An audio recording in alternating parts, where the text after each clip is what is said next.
iyo muri kumwe muba muri abagenzi muganira muba mwumva muri bamwe ndetse baba bakubwira ko bagukunda ndetse banabikwereka,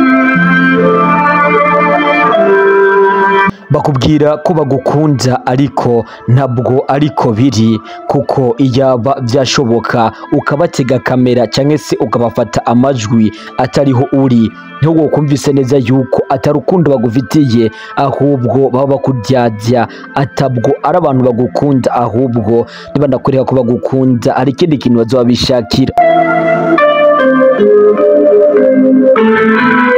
Ndavuga abantu mwamana, ndavuga bagenzi bawe, ndavuga ba bantu ubona yuko araba hafi mu buzima bwawe, ego si bose ariko abenshi muri bo nabwo bagukunda, kuko iyo utahari ibyo bakuvuga ni byinshi cyane. Umugabo umwe rero yari afise abagenzi benshi, uno mugabo uko yari afise abagenzi benshi haje kugira igihe kimwe ahura n'ikibazo, arakena ndetse aragwaza, ibintu bimubera bibi, ibibazo biguma byongera, amafaranga atayo, eka abana nabo bagwaye abura uko abigenza, maze aratakambira abantu bose kugira ngo bamufashishe amafaranga muri babagenzi biwe bose birigwana, babagenzi biwe bose bamana. Uwo yegereye akamubwira ati ekaye jewe nanje nsanzwe mfise ibibazo ibi n'ibi n'ibi, eka buri umwe wese akamusigurira ibintu nk'ivyo, maze uyu mutama byaje kurangira umwana yaragwaye cyane aremvye apfuye kubera yuko ata amafaranga yari afise, maze atangazwa no kubona uyu mwana wiwe amaze gupfa. Abantu benshi b'abagenzi biwe batanguye kuza kumuba hafi, batanguye kuza kumuyegereza ndetse banamwemera yuko umwana wiwe azomufasha kumushingura ndetse ibintu byose bazovyitaho mu rugo, atakintu kimwe kizomera nabi umwana wiwe. Kuba agiye baramwihanganisha, baramugurira impuzu zo kumuhambamwo ndetse ibintu byose barabikurikirana mpaka ikiriyo kirahera. Uyu mutama arabashimira baragenda, ariko bagiye kugenda arabara ati ngwino rero nubwo mwakoze ibi byose bibariza akajambo kamwe. Arababaza ati eske amafaranga mukomeresheje yangana gute? Ndazi mukoresheje amafaranga menshi muri ibintu byanje, ariko je nikeneye ati amafaranga nari mfise mukoresheje menshi. Nabo baragira bati mu by'ukuri twitanze dukoresheje amafaranga menshi, urabona yuko hajya wari mu byago nako twari kubigenza, ntandi metero mwoja hari virema twagerageje amafaranga yoyo twagerageje mpaka byose birarangira neza, nuko birangiye rero turatashe mugire ibihe byiza mwihangane. Niko vyama abantu kwisi baragenda, abandi uko bariko baraza buri munota gusa bapfuye abantu, rero nta kundi mwihangane. Uyu mutama aramubwira ati mwagize neza mwambaye hafi, mwakoresha amafaranga menshi, ariko vyari kunezera iyo aya mafaranga mukoresheje kugira ngo tukibagire umwana wacu, kugira ngo duhambe umwana wacu iyaba vyibuze mwarampaye n'inusu yayo igihe uyu mwana wanje yari yagwaye, nkabatakambira mukambarira ko muri bize mufise ibintu byinshi bagoye, vyibuze umwana wanje kumbure ntabahari.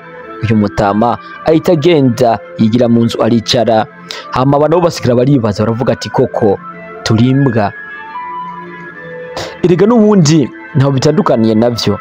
None ibaze nawe umuntu aragwaye uriko uramubona kandi amafaranga yo kumufashira yafise, ariko nuvyitaho ukuvuga uti nzoba ndabibona azokira ntabara, ariko wumvise ko yapfuye ugasanga icyo uri kurakora cyoco uragiheba kugira ngo uhaguruke uje kumuraba. Kandi abantu bose niko tumeze, tumva ko umuntu agwaye umenga nibisanzwe, cyane cyane ko twibwira ati ni ntamufasha abandi bazomufasha canke yikize, mugabo twumvise ko yapfuye ko tuba ati byarangiye yapfuye bamaze kwandika umutima kumviza neza ko yapfuye rero byarangiye ntandi tuzoza kumubona akatumukorera ibi byiza.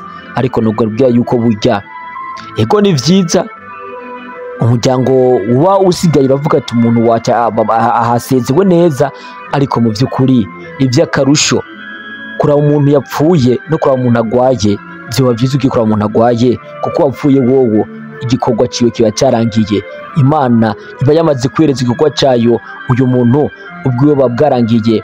Ntawe umenya impamvu bapfuye, abantu bapfa kubera impamvu zitandukanye, ariko amaze kwitwa ko yapfuye ibintu byo byarangiye. Ikiba gisigaye nuko wowe wafasha abahari.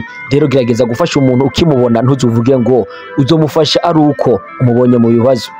niko ndabwira wewe rero uri kuranyumva yuko abantu batagukunda, ahubwo nunabona abantu kwereka ko bagukunda uze witonde cyane cyane ko bishoboka cyane ko ari kintu baba bagushaka ko. Ubundi umuntu nakubwira ko agukunda ntuzutinye kumubaza ati kubera iki unkunda, kubera iki, niki kintu gituma unkunda, kuko muri iyi minsi abantu benshi bakunda umuntu aricyo bamurondera ko. Niyo mpamvu umuntu azo gutelefona akubwira ati waraye gute, cyangwa se akubwira ati ngwino tubonane atayindi mpamvu ari ukagira gushikiriza ikibazo afise, cyangwa se ari umugambi agira guhe, cyangwa se mugira muganire kuri business.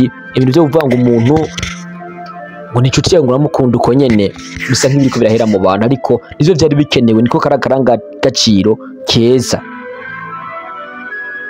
Aba bantu rero nk'aba muri kumwe barakwereka yuko bagukunda urukundo gukuri, bakwereka yuko bakubaye hafi ariko utakari, bagasigira barakwandagaza, bagasigara baragutegurira ukuntu bakugirira nabi n'ibindi. Abantu babo rero nta neza bakwipfuriza, kuko n'umunsi wateye imbere bizobabaza, ariko Imana yo nyene niyo imenya ukuntu itegura ukubaho ku muntu.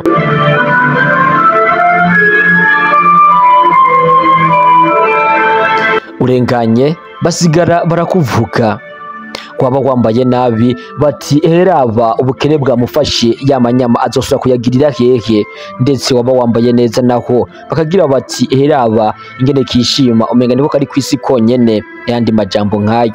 Mbega kubera iki tumeze uku? Kubera iki tutamenya neza ko buri muntu wese afise karite ziwe, afise ugushaka kwiwe, afise mind ziwe, mugabo tukama twinjira mu buzima bw'abandi ngo heraba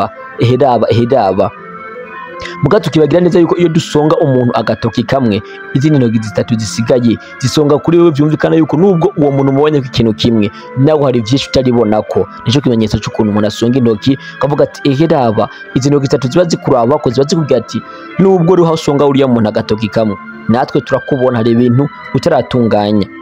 Rero nivyo twihutira ngo urabe ingene igihungo yambara, ngo urabe ingene yishima, ngo urabe ingene ugasanga nyine nivyo twampamwo. Yambara nabi tukamutwenga, yambara neza tukamugaya.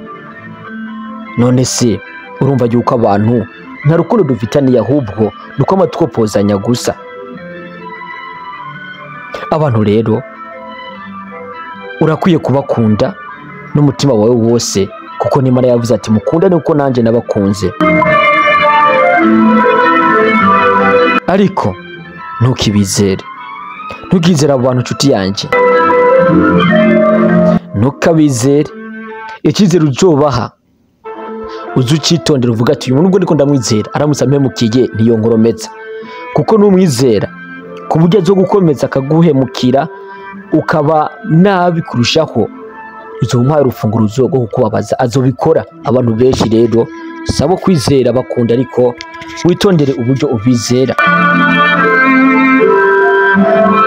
Wabyanka wabyemera, umuntu yishimira iterambere ryawe ni mama wawe, buke buke papa wawe, buke buke cyane umugore wawe, abana bawe.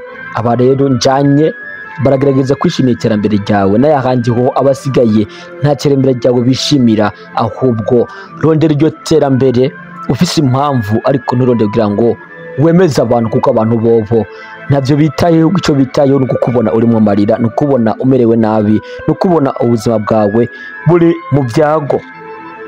Nshuti yanjye rero reka nibaze ko amajambo make tuganiye kuri uyu munsi akugiriye akamaro. Niba utarakanda subscribe rero shaka subscribe kugira ngo wame ubana natwe buri munsi mu biganiro tuganira ducishije hano kuri ino channel. Ndabakunda cyane rero, banta Eli 6 Sinde. Ciao ciao.